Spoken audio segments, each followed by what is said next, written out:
Sarah Martinez never imagined that emptying trash cans at a military base would put her face to face with death. She was just another night shift cleaner, invisible to most, pushing her cart through dimly lit hallways while the world slept. But on the 9th of October evening in 2019, her routine would shatter into chaos when armed intruders breached the base perimeter. In those terrifying moments when trained soldiers fell around her and emergency alarms screamed through the corridors, a battle-hardened Navy SEAL would make a decision that defied every protocol he knew. He would hand his weapon to a civilian, a janitor who had never fired a gun in her life, and trust her with not just his rifle, but the lives of everyone trapped in that building. What happened next would challenge everything we think we know about courage, survival, and the extraordinary potential hidden within ordinary people. This is the true story of how a woman armed with nothing but determination and a mop bucket became the last line of defense between trained killers and innocent lives. It's about split-second decisions that echo for a lifetime, and how heroes aren't born, they're made in moments when there's nowhere left to run. Sarah Martinez clocked in at 9:47 p.m., 3 minutes before her shift officially started at Naval Air Station Meridian in Mississippi. She had been cleaning these same hallways for 4 years, and the routine had become as natural as breathing. Push the cart, empty the bins, mop the floors, restock the supplies. The base was quiet at this hour, with most personnel either gone home or settled into their quarters for the night. At 34, Sarah had the kind of invisible presence that came with years of service work.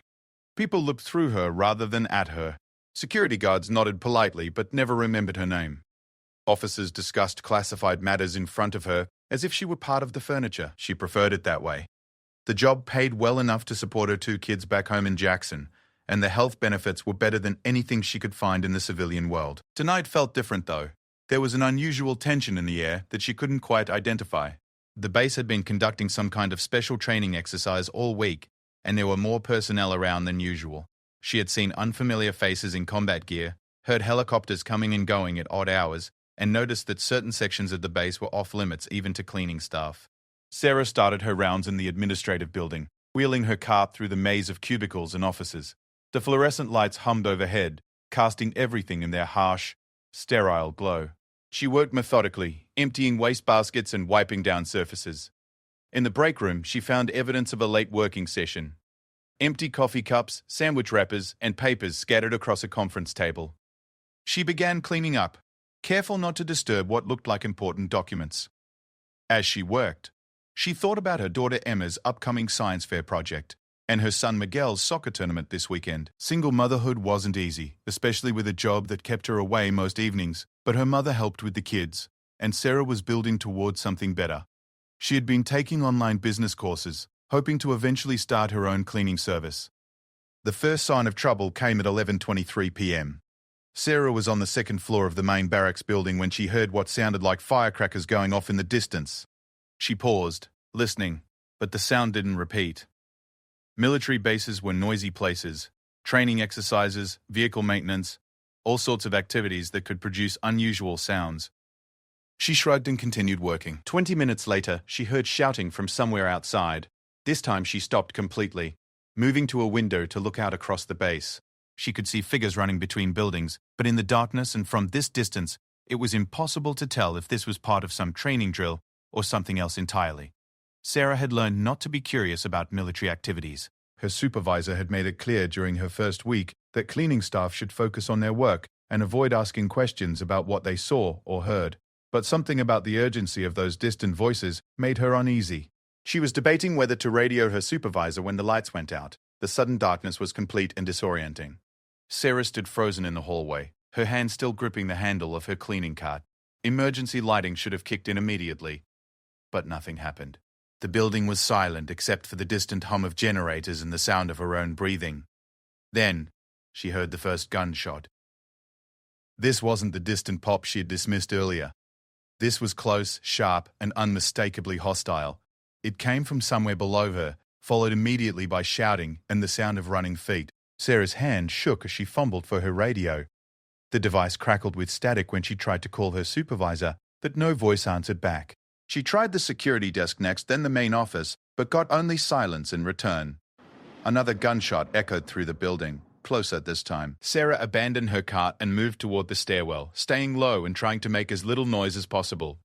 The emergency exit signs provided the only light, casting eerie red shadows on the walls. As she reached the stairwell door, she heard voices from below, urgent, professional voices speaking in clipped tones. But these weren't American accents. The words were unclear, but the cadence was wrong. Foreign.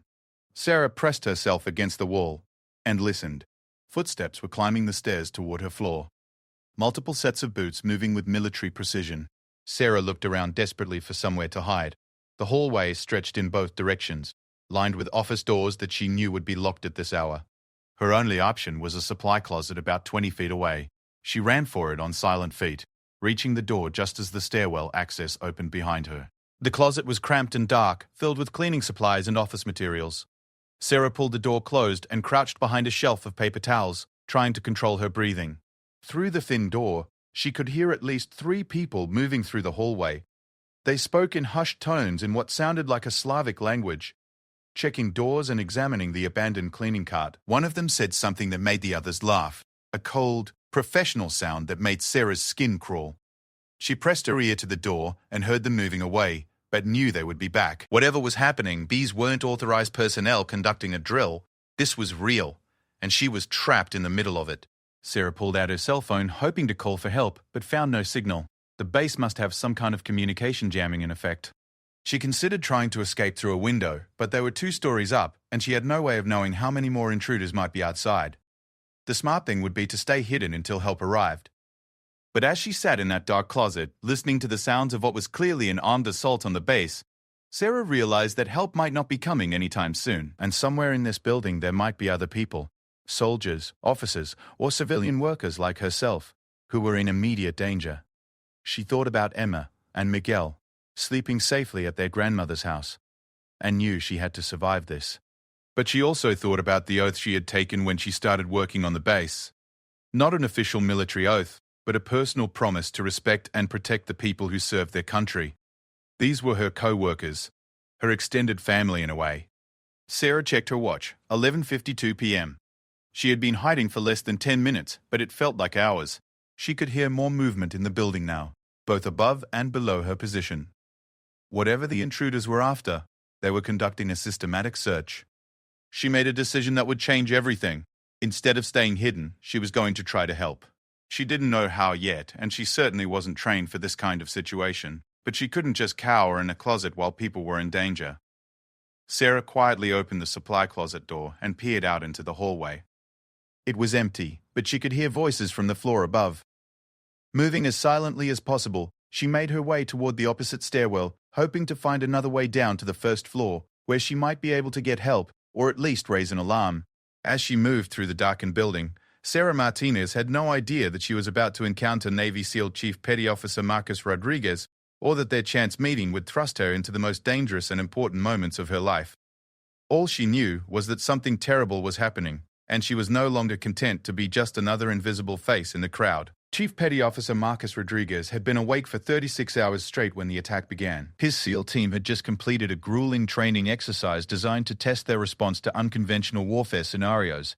Ironically, the exercise had focused on defending military installations against small, highly trained infiltration teams.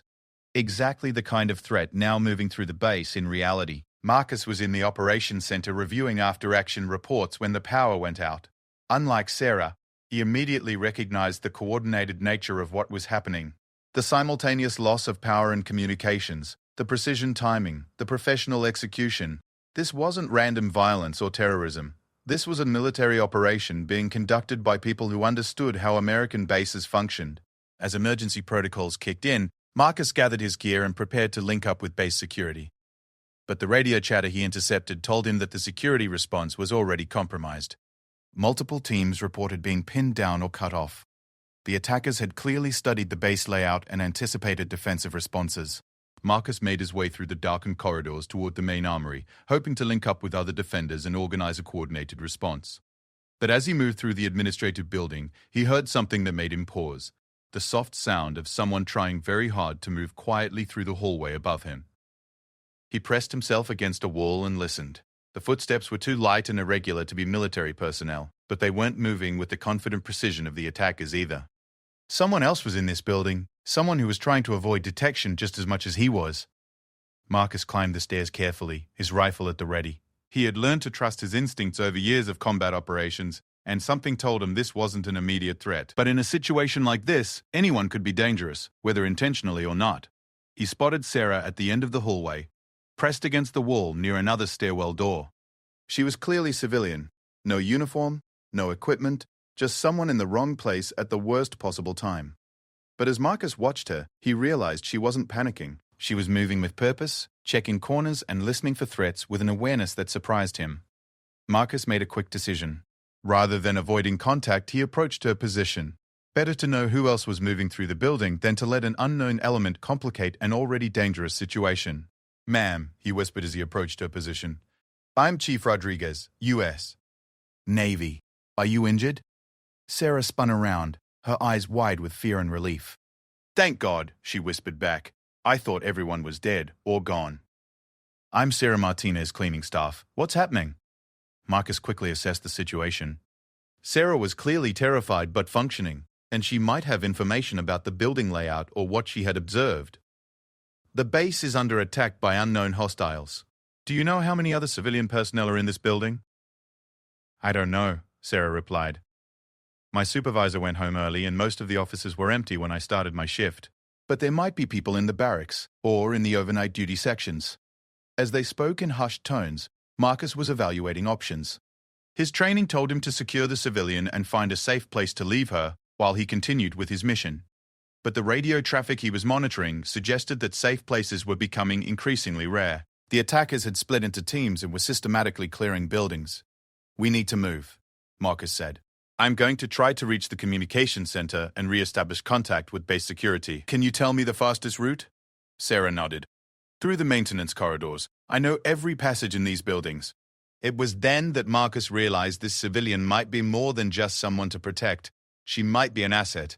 The maintenance areas would be unknown to the attackers, and Sarah's knowledge of the building infrastructure could be invaluable. "Okay," he said. "You're going to guide me through the maintenance areas. Stay close, move quietly, and do exactly what I tell you. Understood?" As they moved through the building together, Sarah found herself functioning on a level she never knew existed. The terror was still there, but it was controlled now, focused. Marcus moved with a confidence that was reassuring, but she could tell from his posture and the way he held his weapon that they were in serious danger. The maintenance corridors were narrow and dark, lit only by widely spaced emergency lights. Sarah led the way, moving through passages she had traveled hundreds of times during her cleaning rounds. But now these familiar spaces felt alien and threatening. They were halfway to the communications center when they heard voices ahead of them. Marcus signaled for Sarah to stop, and they both pressed themselves against the corridor walls. Through a ventilation grate, they could see into one of the main hallways. 3 men in dark military-style clothing were methodically checking each office door. They moved with professional precision, communicating through hand signals and covering each other's movements. One of them carried what looked like a laptop computer connected to some kind of scanning device. "They're copying data," Marcus whispered to Sarah. "This isn't just an attack, it's intelligence gathering." As they watched, one of the intruders spoke into a radio in a language neither of them recognized. The response came back immediately, and all 3 men began moving more urgently toward the building's main exit. Marcus made a quick decision. Instead of continuing to the communication center, they would follow these intruders and try to determine their extraction point. If he could identify how they were getting on and off the base, he might be able to coordinate a response that could stop them. "Change of plans," he told Sarah. "We're going to follow them, but at a distance. Can you get us to the main floor without going through the central corridors?" Sarah nodded and led him through a service stairwell that connected to the building's lower level. As they descended, they could hear more activity outside. Vehicles starting, helicopter rotors, and what sounded like explosions in the distance. When they reached the ground floor, Marcus peered through a maintenance door into the main lobby.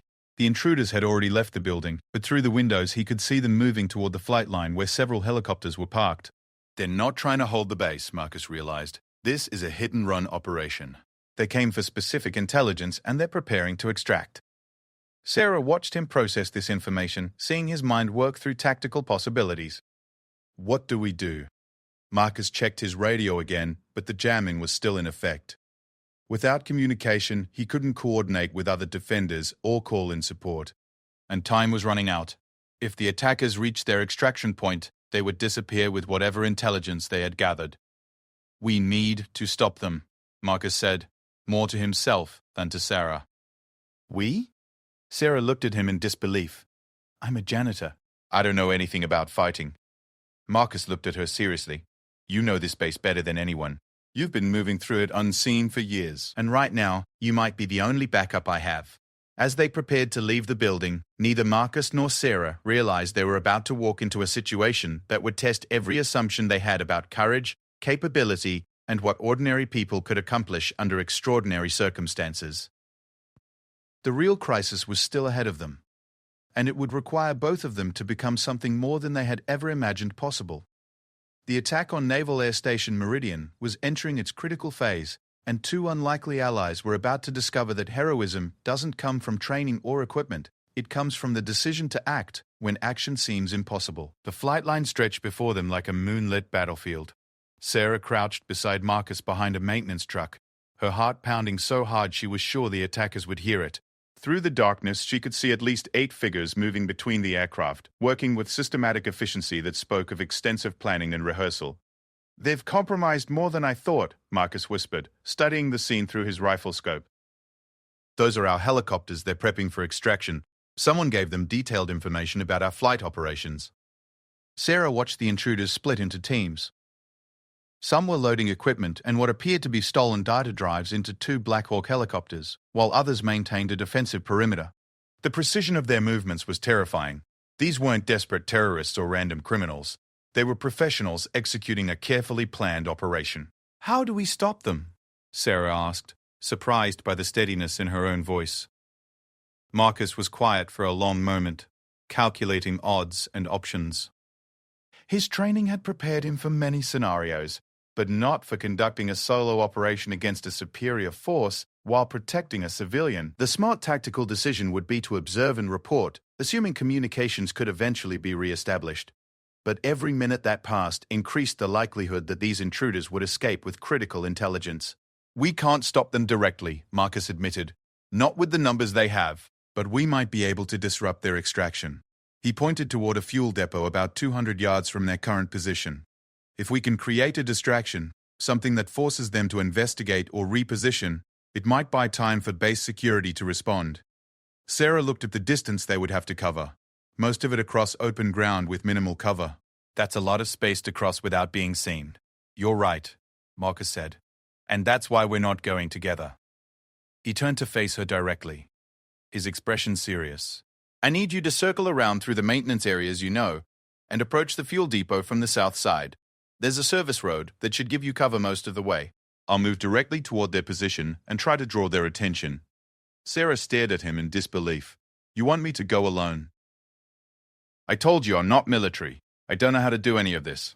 "You've already done more than most people could," Marcus replied. "You got us this far without being detected. You know this base better than I do. And right now, you might be the only person who can get to that fuel depot without being spotted."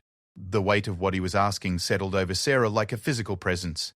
She thought about her children, about the promise she had made to come home to them every night.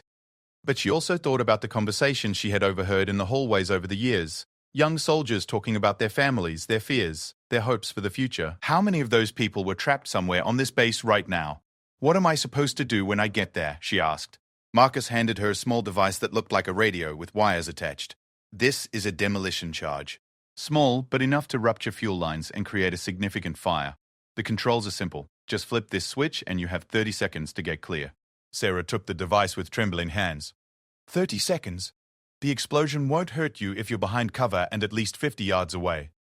But the fire will spread quickly and create enough of a distraction to disrupt their operation. As they prepared to separate, Marcus made a decision that went against every protocol he had ever learned. He began removing his tactical vest and secondary weapon, a reliable M4 carbine with a simplified fire control system. "What are you doing?" Sarah asked. "Insurance," Marcus replied, checking the weapon one final time before handing it to her. "This rifle is set to semi-automatic. Point, aim, squeeze the trigger. The safety is here, but it's already off. There are 30 rounds in the magazine, and I'm giving you 2 spare magazines." Sarah held the rifle awkwardly, clearly uncomfortable with its weight and unfamiliarity. "I can't use this." I've never fired a gun in my life. Hopefully you won't have to, Marcus said. But if something goes wrong, if they spot you before you can set the charge, don't hesitate. These people have already killed tonight, and they won't spare you because you're civilian. The reality of what they were attempting began to sink in for both of them. This wasn't a movie or a training exercise. They were about to engage in combat against professional soldiers with limited resources and no backup. Why are you trusting me with this? Sarah asked. You don't know anything about me. I could panic, I could run, I could get you killed. Marcus looked at her steadily. 4 years ago, my team was pinned down in Syria by a sniper we couldn't locate. A local shopkeeper, a woman who sold fruit from a cart, approached our position under fire to tell us where the shooter was positioned. She had no military training, no weapons, no reason to risk her life for a bunch of American soldiers, but she saw people in trouble and decided to help. He paused, checking his own equipment. That woman saved 6 lives that day. She didn't survive the encounter, but her courage gave us the information we needed to complete our mission and get our wounded to safety. Sometimes ordinary people in extraordinary situations can accomplish things that trained professionals can't. Sarah felt something shift inside her as she listened to his words. The fear was still there, but it was being joined by something else. A determination she didn't know she possessed. Tell me about the fuel depot, she said. What exactly am I looking for? Marcus smiled slightly. That's the spirit. The main fuel lines are color-coded. Red for aviation fuel, blue for vehicle gasoline. You want to target the aviation fuel lines because they'll create the biggest fire. Look for junction boxes where multiple lines converge. Place the charge as close to one of those as possible. As they prepared to move out, Sarah made her own decision. She thought about Emma's science fair project on renewable energy, about Miguel's soccer team working together to win games against bigger, stronger opponents. Sometimes victory wasn't about being the biggest or strongest. Sometimes it was about being smart, determined, and willing to do whatever it took. Marcus, she said as he prepared to leave their hiding spot, I want you to know that if something happens to me, my kids are with my mother in Jackson, Emma Martinez and Miguel Martinez. Make sure someone tells them I was trying to help. Marcus nodded solemnly. Nothing's going to happen to either of us. We're going to set this charge, disrupt their operation, and get out of here. In 30 minutes, this will all be over and you'll be going home to your kids. But as Sarah watched Marcus disappear into the darkness, moving with fluid precision toward the flight line, she knew that nothing would ever be the same again. Whether she survived the next 30 minutes or not, she was no longer just Sarah Martinez, the invisible cleaning lady. She was someone who had chosen to act when action was required. Someone who had accepted a weapon and a mission because lives depended on it. The fuel depot loomed ahead of her as she began her own approach, using every shadow and piece of cover the base's infrastructure provided. Behind her, she could hear the first sounds of Marcus engaging the enemy. Sharp cracks of rifle fire and shouted commands in multiple languages. Sarah clutched the demolition charge in one hand and the unfamiliar rifle in the other, moving toward a confrontation that would test everything she thought she knew about herself. The ordinary night shift that had begun hours earlier was now a distant memory, replaced by a reality where every decision could mean the difference between life and death for people she would never meet. The sound of gunfire behind her spurred Sarah forward through the darkness. Marcus had engaged the enemy, which meant their window of opportunity was rapidly closing. Every step toward the fuel depot felt like a step away from everything familiar and safe in her world. The service road Marcus had described proved to be exactly what she needed, a narrow access route that maintenance vehicles used to reach the fuel storage area. Sarah stayed low, moving from one piece of cover to the next, using techniques she had unconsciously absorbed from watching action movies, but never imagined she would need in real life. As she approached the fuel depot, Sarah could see the complex network of pipes, tanks, and junction boxes that Marcus had described. The facility was larger than she had expected, with multiple storage areas connected by a maze of color-coded pipelines. In the moonlight, she could distinguish the red aviation fuel lines from the blue gasoline feeds.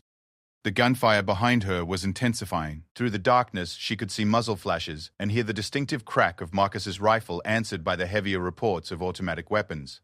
He was outnumbered, but his tactical positioning and superior training were keeping him in the fight. Sarah found the junction box Marcus had described, a central nexus where multiple aviation fuel lines converged before feeding out to different areas of the base. The pipes were larger here, and the flow indicators showed that fuel was actively moving through the system. She pulled out the demolition charge and stared at it for a moment. Such a small device to potentially save so many lives. Following Marcus's instructions, she positioned it against the largest pipeline connection and activated the timer. The device beeped once and began its 30-second countdown. Sarah turned to run for cover, but froze when she heard voices approaching from the opposite side of the fuel depot. Two of the attackers had been sent to investigate the sound of gunfire, and they were using the same service road she had traveled to reach this position. With nowhere to run and 23 seconds left on the timer, Sarah made a decision that surprised even her. Instead of panicking, she raised Marcus's rifle and took aim at the approaching figures. The weapon felt heavy and awkward in her hands, nothing like the precise tools she used in her cleaning work. But Marcus had shown her the basics. Point, aim, squeeze the trigger. Don't jerk, don't rush, just steady pressure until the rifle fired. The first attacker appeared around a storage tank, moving cautiously but confidently. Sarah held her breath and squeezed the trigger. The rifle kicked against her shoulder harder than she had expected, and her shot went wide, striking sparks off a metal pipe. But the sound of the shot had the desired effect. Both attackers immediately took cover and began trying to locate the source of the gunfire. In the darkness, they couldn't tell if they were facing one shooter or many, professional soldiers or base security. 18 seconds left on the timer. Sarah moved to a different position, using the storage tanks for cover, just as Marcus had shown her. The attackers were calling to each other in their foreign language, trying to coordinate their response. One of them was moving around the left side of the facility, while the other approached from the right. Sarah aimed at the closer figure and fired again. This time, her shot was more accurate, striking the storage tank near the attacker's head and forcing him to retreat. She was learning to compensate for the rifle's recoil and beginning to understand its capabilities. 14 seconds. The second attacker had reached a position where he could see Sarah's location. He raised his own weapon, a compact submachine gun, and opened fire. Bullets sparked off the metal around her as Sarah dove for better cover behind a thick concrete barrier. She was trapped. The timer was still counting down, but now she was pinned between the explosive she had set and armed attackers who were closing in on her position.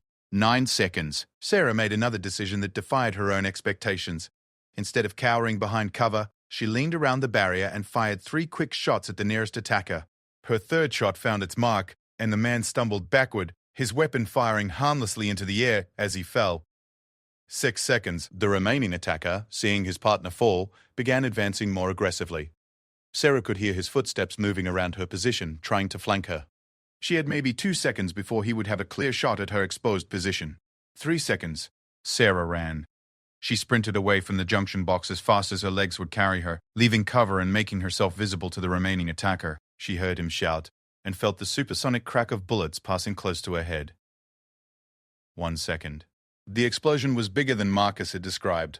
The charge not only ruptured the fuel lines but ignited vapors that had been building in the confined space around the junction box. A massive fireball erupted into the night sky, followed immediately by a second explosion as fuel from ruptured pipelines fed the growing fire.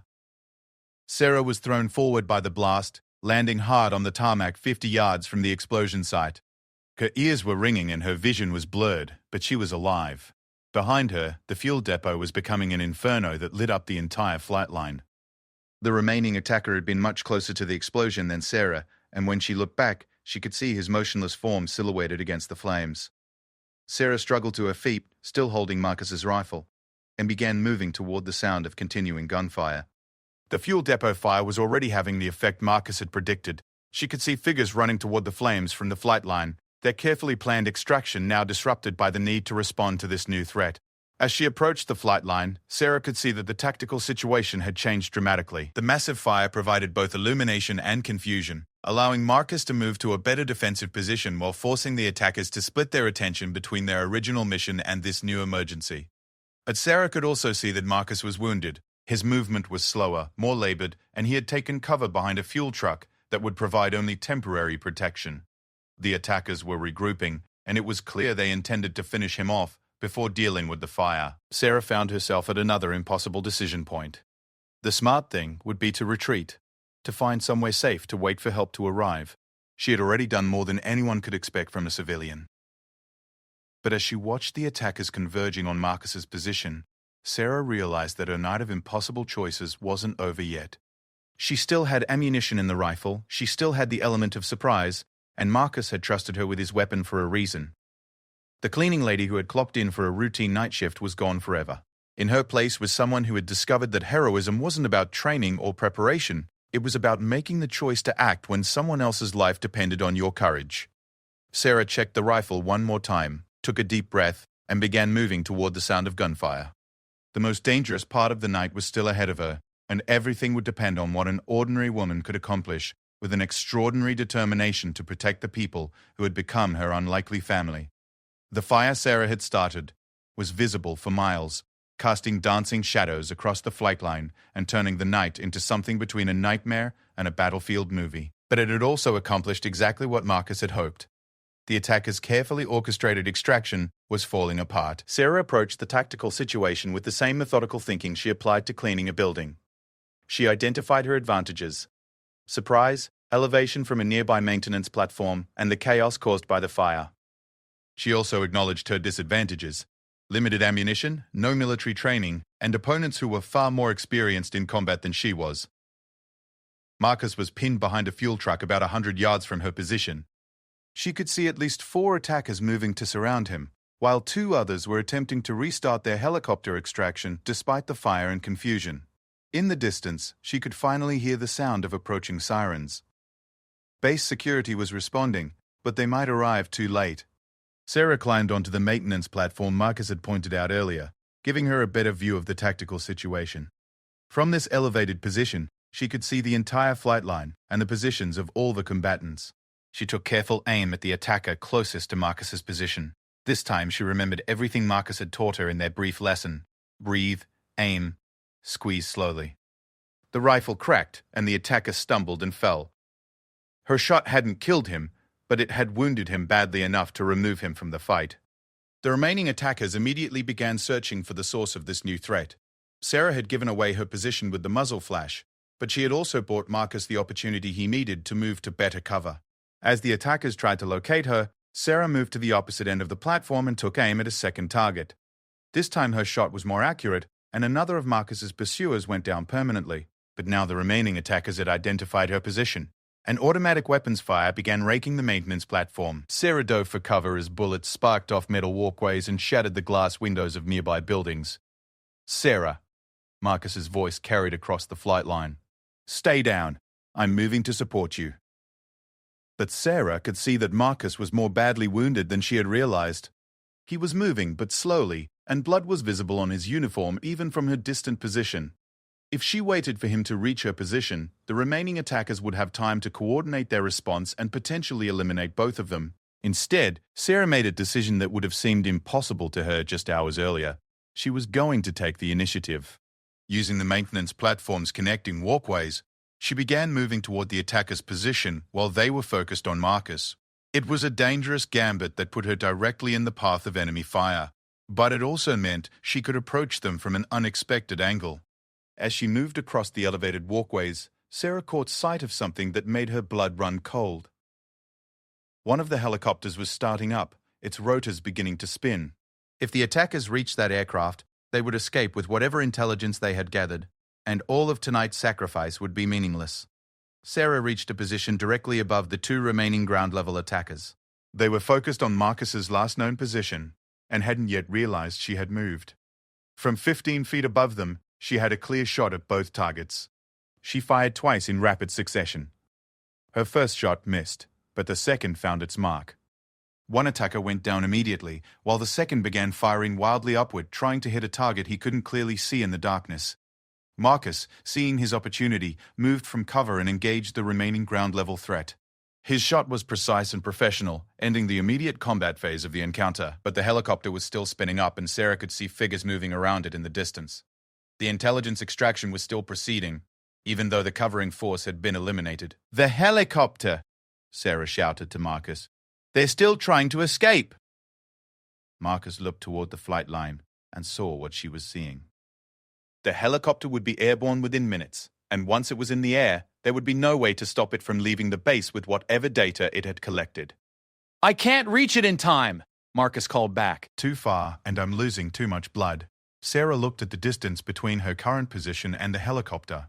It was perhaps 200 yards across open ground, with no cover except for a few parked vehicles. The people around the helicopter were armed and alert. and they would see her coming long before she could reach effective rifle range. But Sarah also realized something else.